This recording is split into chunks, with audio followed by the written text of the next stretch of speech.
నీ వెలుగును నీ సత్యమును బయలుదేరజేయము. అవి నాకేం చేస్తాయి? త్రోవను చూపుతాయి. ఎక్కడికి త్రోవను చూపుతాయి అంటే ఇవి దేవుని యొక్క నివాస స్థలంలోకి, ప్రార్థన జరిగే స్థలంలోకి, ఆరాధన జరిగే స్థలంలోనికి, దేవుని స్తుతించే స్థలంలోనికి, దేవుని నామం నివాసం చేసే స్థలంలోనికి, దేవుని యొక్క కార్యాలు జరిగే స్థలంలోనికి. చాలా మంది ఇలాంటి స్థలాలు ఎక్కువగా కోరుకోరండి. దారిని వస్తూ ఉంటే ఆ సినిమాలు రోడ్డు మీద చాలా మంది గుంపులుగా అక్కడే ఉంటారు. ఎవరికి చూపిస్తున్నారు ఆ దారి? ఎవరు చూపిస్తే వెళ్తున్నారండి? ఎవరికి వాళ్ళు అలా పరిగెత్తుతున్నారు. అలాగనే చాలా మంది వివాదమనే స్థలంలోకి వెళ్తా ఉన్నారు.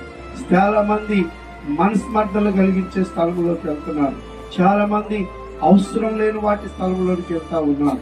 కానీ భక్తుడు అడుగుతా ఉన్నాడు ఒకే ఒక ఆలోచన, దైవికంగా దేవుని కృప పొందుకొనుట కొరకై అతడు, దేవా నాకు త్రోవ చూపటానికి నీ వెలుగును నీ సత్యమును ఏం చేయమంటున్నాడు?